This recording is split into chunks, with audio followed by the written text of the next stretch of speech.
Mantan pemain Oriental Circus Indonesia mengungkapkan ada bunker di bagian bawah rumah di Taman Safari sebagai lokasi penyiksaan. Hal itu diungkap dalam bagian 4 tuntutan serius yang dilayangkan kepada pihak Taman Safari Indonesia terkait dugaan eksploitasi dan penyiksaan yang mereka alami semasa bekerja di sirkus tersebut. Melalui kuasa hukumnya Muhammad Soleh, para pemain mantan ini menyuarakan keinginan mereka untuk mendapatkan keadilan, terutama terkait kondisi kerja yang mereka alami sejak kecil. Salah satu poin penting yang disoroti adalah dugaan keberadaan bunker penyiksaan di lokasi Taman Safari. Benarkah ada perbudakan dan penyiksaan pekerja sirkus? Mengapa baru terungkap dan mengapa masyarakat juga harus memboikot Taman Safari sebagai sanksi sosial atas dugaan eksploitasi pekerja sirkus? Untuk membahasnya kami terhubung dengan Bung Lutfi Afandi dari Indonesia Justice Monitor. Kita sapa terlebih dahulu. Assalamualaikum warahmatullahi wabarakatuh, Bung Lutfi. Waalaikumsalam warahmatullahi wabarakatuh. Lagi-lagi Bung Lutfi, sebelumnya kita telah membahas salah satu anak bangsa juga yang juga mendapatkan ketidakadilan dalam mencari pekerjaan, dan kali ini juga ada fakta yang terungkap yang dilakukan pendiri Taman Safari sebagai pemilik Oriental Circus, yang menurut Anda apakah dari sederet fakta yang muncul memenuhi unsur pidana?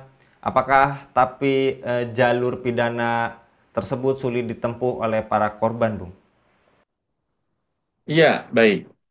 Memang ya diduga kuat ya apa yang dilakukan oleh pemilik Oriental Circus Indonesia di Taman Safari itu telah memenuhi unsur-unsur pidana begitu. Di antaranya misalnya terkait dengan eksploitasi terhadap para pekerja yang kemudian mereka untuk lebih mengamankan mereka sebut anak-anak gitu ya. Kalau sebenarnya itu kan mereka bekerja gitu ya, mereka tidak mendapatkan hak yang seharusnya dan kebanyakan mereka itu direkrut pada usia yang bukan muda tapi masih anak-anak bahkan di bawah umur begitu.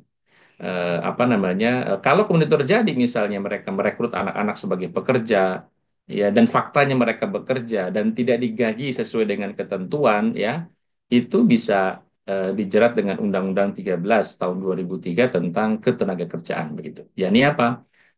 Melarang mempekerjakan anak di bawah usia 18 tahun begitu dan sanksinya itu bisa denda dan atau pidana penjara. Jadi itu yang pertama. Jadi ada indikasi itu. Kita tahu lihat faktanya, banyak pengakuan ya dari eh, mantan yang bekerja di situ bahwa mereka merekrut bahkan anak-anak kecil ya, dan kemudian mereka dipekerjakan bahkan kemudian diperlakukan sangat tidak baik begitu. Itu sudah yang pertama melanggar undang-undang ketenagakerjaan.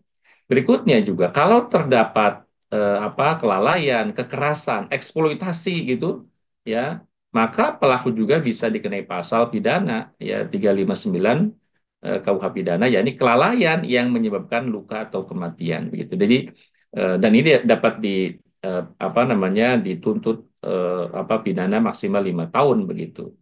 Jadi itu yang apa namanya bisa apa dikenakan kepada pelaku kalau itu betul terjadi dan indikasinya sangat kuat sekali begitu. Dan kalau juga terbukti ada tindakan kekerasan langsung ya terhadap pemain sirkus misalnya dengan dalih pendisiplinan, oh ini untuk mendisiplinkan maka ditampar, disiksa dan seterusnya, itu bisa dijerat dengan pasal 351 penganiayaan ya. Jadi sanksi pidana bisa mencapai 15 tahun.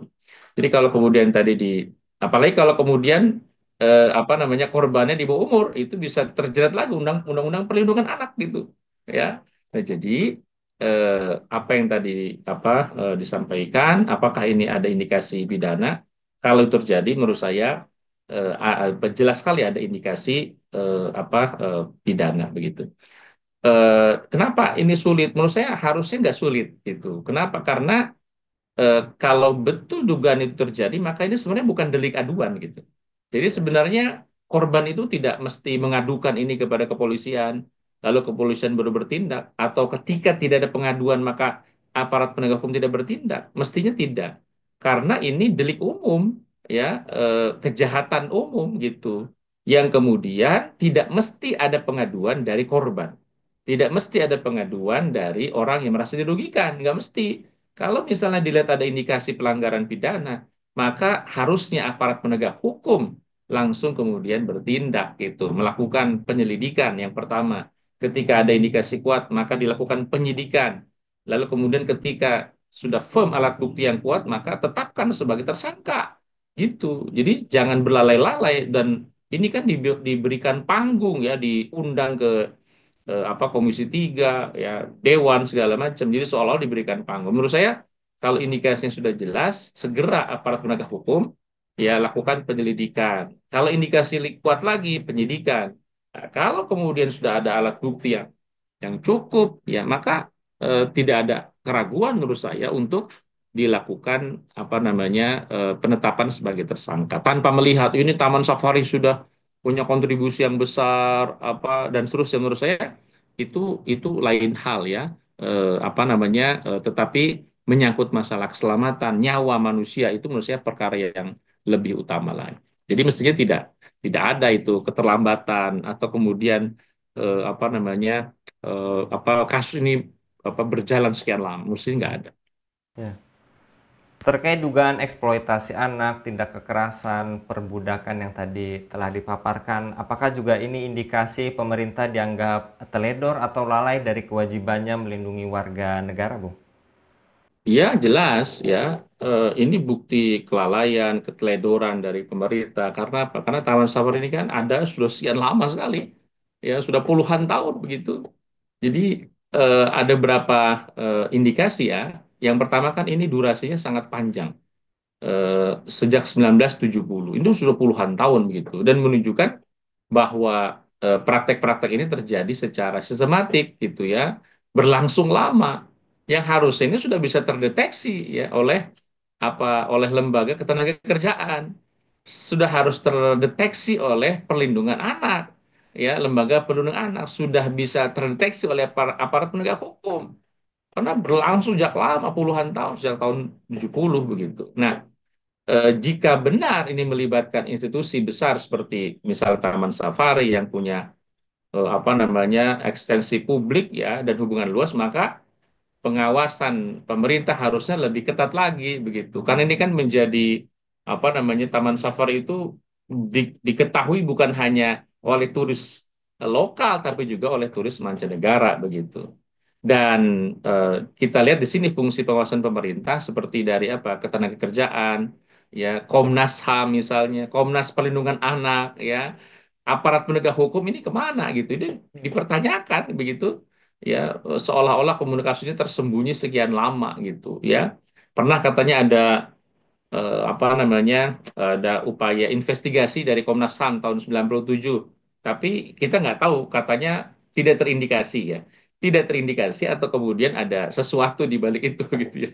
Dan berikutnya aspek hukum dan keadilan, ya pemerintah harusnya ini punya tanggung jawab yang serius, tanggung jawab konstitusional ya dan hukum ya untuk memastikan tidak ada warganya yang kemudian dilanggar hak-haknya, apalagi dizalimi, apalagi diintimidasi, apalagi kemudian dengan dalih pendisiplinan di mereka disiksa, ya ini menurut saya suatu hal yang tidak boleh ya. Siapapun pelakunya atau siapapun korbannya, menurut saya tidak boleh ada orang-orang yang dizalimi ya di negeri ini. Demikian. Banyak warganet Indonesia yang menyerukan boikot Taman Safari. Menurut Anda, Bung Lutfi, apakah langkah boikot ini dapat memberikan keadilan bagi korban eksploitasi tersebut, selain memberikan efek jera bagi Taman Safari, Bung? Gini ya, boykot itu kan sanksi sosial dan sanksi ekonomi ya. Bisa jadi mungkin eh, apa namanya eh, memberikan setidaknya sedikitnya keadilan. Tapi menurut saya itu sama sekali tidak menyelesaikan masalah dan belum bisa memenuhi hak keadilan dari korban. Ya, kenapa? Misalnya kita boikot Taman Safari, bisa jadi mungkin dia merugi sekian miliar. Ya, tapi perlu dicatat mereka juga sudah meraup untung mungkin ratusan miliar. Ya, karena sudah beroperasi sekian panjang gitu ya. Jadi menurut saya itu tidak jadi solusi ya. Apalagi misalnya memiskinkan mereka itu tidak akan terjadi dan sulit untuk memberikan efek jerak begitu ya. Nah, maka langkah yang harus dilakukan menurut saya diantaranya yang paling penting itu langkah hukum gitu ya. Lakukan secara serius penyelidikan, lakukan secara serius penyidikan ya kalau memang ada indikasi kuat gitu, dan segera tetapkan sebagai tersangka kalau memang itu terjadi gitu.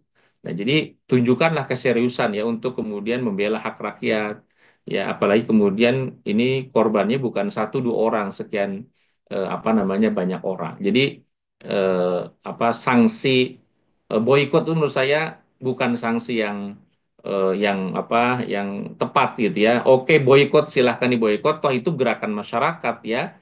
Masyarakat punya hak untuk tidak mendatangi Taman Safari. Masyarakat punya hak untuk memboikot Taman Safari ya, atau Oriental Circus Indonesia. Itu masyarakat sangat punya hak. Ya, tetapi apa? Tapi langkah hukum harus berjalan. Kalau ini ada indikasi-indikasi pelanggaran hukum, ya apalagi kemudian indikasi pidana, menurut saya tidak boleh dibiarkan pelakunya untuk bebas, apalagi kemudian dia bebas berusaha seperti yang kita lihat sekarang. Demikian. Selain langkah hukum, apa saja langkah-langkah konkret agar kejadian tersebut tidak terulang, Bung? Ya, yang pertama tentu audit dan pengawasan rutin ya. Nah, ini lagi-lagi menunjukkan kelemahan pemerintah gitu. Pemerintah daerah misalnya di Snaker, Dinas Pariwisata, ya memastikan agar terjadinya perlindungan kesehatan dan keselamatan kerja. Ya, itu harus dipastikan itu diterapkan. Jangan sampai kemudian ada orang jatuh, kemudian sakit, mati. Itu tanpa ada ini siapa kemudian yang bersalah kan kira-kira begitu. Jadi audit ya harus dilakukan audit dan pengawasan yang sifatnya rutin. Jangan kalau ada kasus baru kemudian datang gitu ya. Atau kemudian secara rutin malah minta setoran. Nah, ini problem gitu ya. Nah, yang kedua, sertifikasi dan pelatihan keselamatan ya. Misalnya semua pemain sirkus kalau memang ini apa namanya itu harus mendapatkan pelatihan yang standar ya, alat pengaman dan seterusnya. Dan juga yang paling penting menurut saya kontrak kerja gitu ya. Kontrak kerja ya apa namanya sehingga jelas gitu. Nah, ini kemudian yang kadang terjadi, orang itu dipekerjakan karena dia merasa berjasa mengambil dari panti asuhan, merasa berjasa dikasih makan, sehingga ketika dia bekerja tidak diberikan hak-haknya, ini problem gitu ya. Perlakukan dia misalnya kalau dia bekerja sebagai pekerja, haknya dipenuhi. Jangan dikasih uang jajan sebulan 300.000 misalnya. Ini bias gitu loh. Ya, mereka ini pekerja atau apa sebenarnya gitu. Nah, jadi dalam Islam kan jelas gitu ya. Kalau orang misalnya melakukan sesuatu ada apa namanya, ada kontraknya gitu. Ini kontrak kerja apa ini? Ya, ini apa kok apa akad kerja atau kemudian kerja bakti itu. Ini kan harus jelas. Kalau untuk kontrak kerja maka harus jelas kontraknya, berapa gajinya, bagaimana perlindungannya, bagaimana kemudian pemenuhan hak-haknya itu kemudian harus dipenuhi, dan pemerintah juga harus hadir ya dalam berbagai macam apa namanya kasus seperti ini gitu. Dan saya meng-highlight ya bagaimana kemudian Islam itu sangat memandang penting ya perlindungan hak-hak manusia ya, karena ini bagian dari misalnya salah satu fungsi penting adalah hifdzun nafas itu, melindungi jiwa. Ini apa yang dilakukan oleh mereka ini masuk kategori perlindungan jiwa atau tidak? Bagaimana bisa masuk kategori perlindungan jiwa kalau kemudian orang ketika latihan disiksa, diintimidasi, dipukulin. Ini bukan apa justru mencederai prinsip hifdzun nafas gitu, apalagi sampai menimbulkan korban nyawa itu. Yang berikutnya adalah memastikan akad kerja yang jelas ya, ada upahnya, ada apa namanya salary-nya, ada hak-haknya gitu ya, secara secara jelas gitu. Dan juga dalam Islam apa namanya ada ketentuan kan kita harus memperlakukan hewan itu dengan baik ya. Jadi kemudian ini kadang-kadang kan kalau kita lihat ya untuk mendisiplinkan hewan juga hewan dipukul. Kalau ada gajah itu pakai apa pakai pancung yang tajam gitu dan seterusnya, itu menurut saya sudah melanggar prinsip berikutnya walaupun mereka hewan ya, karena kata Nabi SAW kan siapa yang menyiksa hewan ya maka ia dilaknat gitu. Nah, jangan sampai begitu ya. Nah, ini kan harus komprehensif dinilainya dari aspek eksploitasi hewan itu bagaimana gitu, apakah mereka di di apa namanya diperlakukan dengan baik atau tidak, apalagi manusia. Nah, kalau kemudian ada indikasi-indikasi itu menurut saya bisa dilakukan apa namanya misalnya penyetopan usaha ya, dan kemudian pelakunya itu bisa diseret ke apa pengadilan, atau kemudian setelah dilakukan penyidikan tetapkan tersangka masuk pengadilan. Menurut saya kalau indikasinya kuat, menurut saya harus dilakukan seperti itu. Baik, jazakallah Bung Lutfi untuk Demikian. pemaparannya, usut dugaan penyiksaan pemain sirkus Taman Safari yang sangat mengerikan. Jazakallah sekali lagi Bung Lutfi untuk pemaparannya pada kabar petang kali ini. Demikian pemirsa Ilava News, dukung dengan subscribe, share, dan like. Semoga menjadi kebaikan bagi kita semua di dunia dan di akhirat. Saya Anggi Suara undur diri. Assalamualaikum warahmatullahi wabarakatuh.